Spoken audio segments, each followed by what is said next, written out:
Hello. Good morning, church. Suboy ko lang.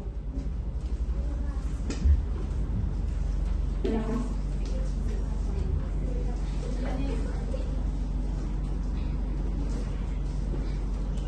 Good morning. Isang mapagpalang araw po sa ating lahat, mga kapatid. Alam ko po na nandito kayo ngayon upang mag-worship at ibigay ang inyong the best na papuri para sa ating Diyos na buhay. Amen? Patuloy lang po tayo sa ating katapatan sa ating Panginoon dahil alam po natin na ang ating Diyos ay matapat po sa lahat ng oras. Amen po ba? Amen. So today, I want to encourage with us ating about faithfulness po. Kung hindi po ako nagkakamali, ito po yung huling Sunday para po sa tema natin na about po sa okay. So, okay po. Today mga kapatid, gusto ko lang na ang bawat isa sa atin ma-encourage po na patuloy na lumakad, nadala ng katapatan po sa ating Panginoong Jesus. Amen po ba? In the Bible po, marami po tayong makikita o mababasa na passages about po sa faithfulness po ni Lord. So, in the Bible, God's faithfulness means He is completely reliable po.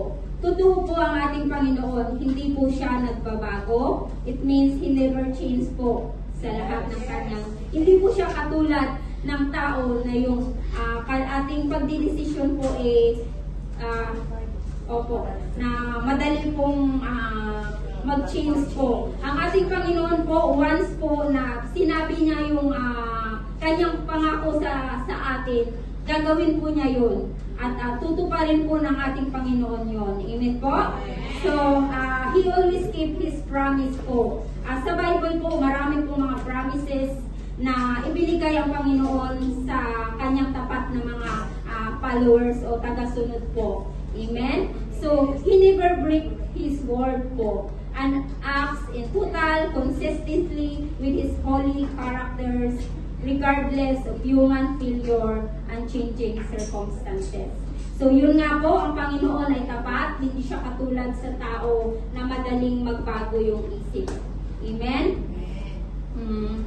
So, mga kapatid, tayo ay patuloy na lumakad sa ng may katapatan po sa ating Panginoon.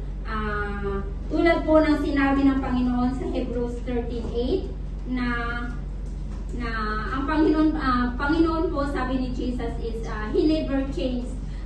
He is the same yesterday, today, and forever. So kahit ang tao ay nagbabago, ang Panginoon po, kung ano po yung ginawa niya noon, ay gagawin niya ngayon at hanggang sa susunod o sa walang hanggan po na gagawin niya sa buhay ng bawat isa sa atin. So, alam po mga kapatid na nandito tayo sa Hong Kong dahil tayo po ay may goal para sa ating pamilya. So, huwag po natin kalimutan at isama po natin ang Panginoon na gagawin natin ang ating makakaya para po yung katapatan ng ating Panginoon ay maranasan natin sa ating buhay. Amen? Alam ko po na ang bawat isa sa atin ay mayroong kanya-kanyang testimony po sa katapatan ng ating Panginoon. Amen po ba? Amen.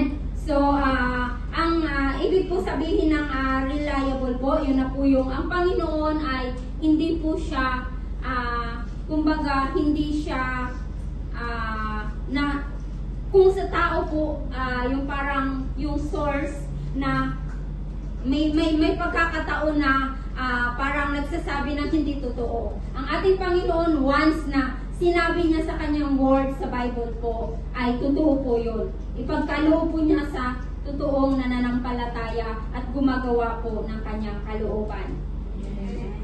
So, God's promise also, makikita natin sa Bible na si Lord, marami siyang promises. Meron po siyang promise sa Hebrews 13:5 na sinasabi niya na hindi niya tayo pababayaan. Hindi niya tayo, sasamahan niya tayo hanggang sa walang hanggan po. Basta tayo ay magtitiwala lamang sa Kanya, basta tayo ay magtatapat lang sa Kanyang kalooban po. Si Lord po ay patuloy na kasama natin mga kapatid. So, in our passage po, makikita po natin sa book of Luke 16:10 po. At ito po ang sinasabi, whoever can be trusted with very little can be also trusted with much. So, mga kapatid, dito natin ma-apply on how we become faithful in our Lord Jesus Christ. Because faithfulness in a little things is what prepares a believers for faithful with much. So mga kapatid, kung ano man yung mayroon tayo sa sitwasyon ngayon sa ating buhay, dapat po nating i-appreciate at pahalagahan dahil yan po ang binigay ni Lord para sa atin. Wag po nating gawin na minsan yung tao meron siyang konsepto na minsan mareklamo.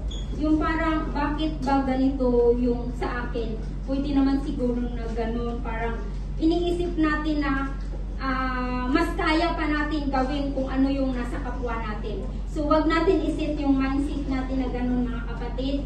Dahil kung ano ang ipinagkatiwala ng Lord sa atin ngayon, kung ano yung ministry na mayroon tayo ngayon, yan po ay dahil kay Lord. So, gawin natin ang may katapatan at pagmamahal, hindi lang dahil sa tingin mo yan ang kaya mo, but alam natin na dyan ka inilagay ni Lord para mag-grow yung faith sa Kanya mga kapatid. So, patuloy nating isa puso na yung binigay ni Lord ngayon na ministry natin, ayon ay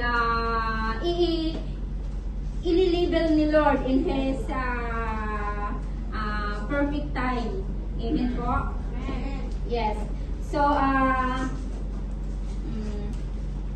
mga kapatid, one thing that I want to us to understand this clearly, that faithfulness is not just something we talk, but something we live. Okay? So, yung faithful natin kay Lord, hindi natin yung sinasabi lang, kundi yun ay ginagawa natin. So, kaya tayo nandito ngayon, alam ko na dahil matapat kayo sa Panginoon. Amen? Ginagawa niyo yun hindi para ipakita sa tao na, uy, pupunta ako sa church, ganito. Kundi, higit na alam nyo sa puso nyo na dahil ay ginawa nyo para sa katapatan o sa pagtatapat nyo sa ating Diyos. Amen po? Dahil hindi lang tayo naging matapat, kundi lagi nating tatandaan na si Lord ay siya yung mas matapat sa buhay natin. Kaya tayo patuloy na nagtatapat because we serve a faithful God. Amen. So, ika nga, hindi lang tayo maging faithful by words, kundi ipakita natin ang ating katapatan, kung paano tayo mamuhay, and it requires a genuine heart po. Yung taos-puso po natin na gagawin po mga kapatid. Kaya bilang tugon po sa katapatan ng ating Panginoong Yesus, mayroon tayong 3 bagay na sa tingin ko po ay makakatulong upang maipakita natin ang ating katapatan sa ating Panginoong Jesus. So, number 1 po, we need trusting God.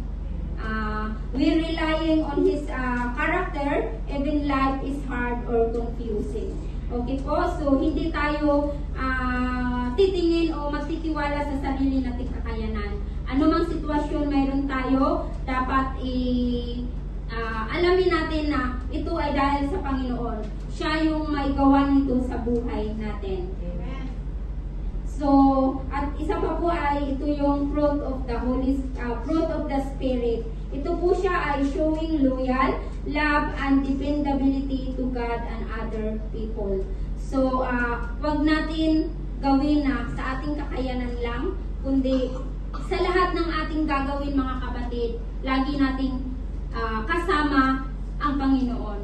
Dapat tayo nakadepend sa Kanya dahil siya, wala tayo sa ating kinalaglagyan, wala tayo kung ano man meron tayo ngayon kung hindi dahil sa ating Panginoong Jesus. Amen.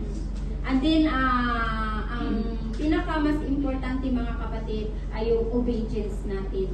We obey sa Panginoon sa Kanyang mga salita, walking in His ways and keeping commandments day by day. So, upang maging makita yung katapatan natin sa Panginoon, we follow His word, we base on His word in the Bible. Kung ano po yung mga kinukumand ni Lord sa atin, we follow po mga kapatid, para makita na tunay yung katapatan natin sa ating Panginoon po. So,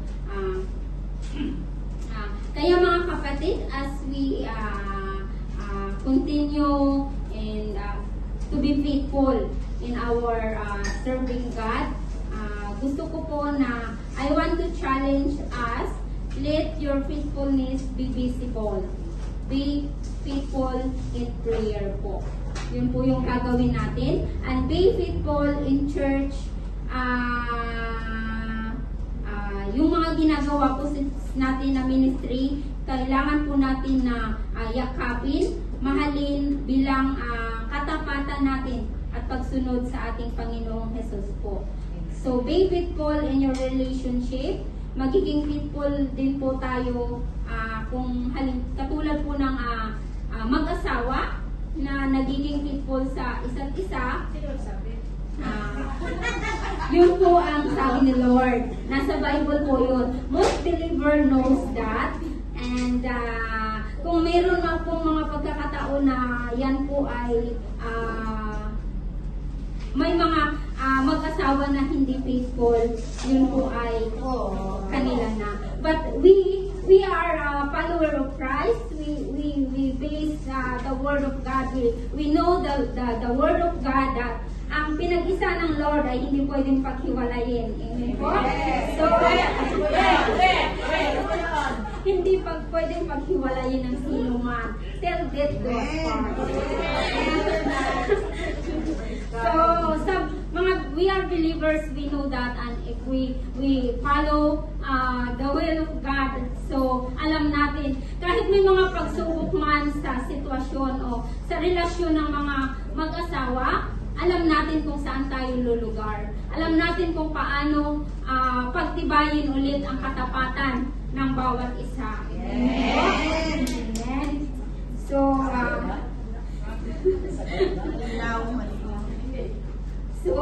meron, and then be faithful in the work of the Lord.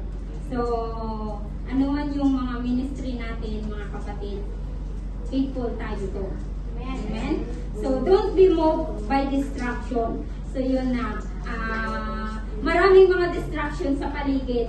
Lalo na yung totoong nananampalataya. Ang talagang totoong pananampalataya sa Panginoon ay hindi siya parang easy life. The more na mas malapit tayo sa Panginoon, the more po yung distraction o yung ano bang tawag doon?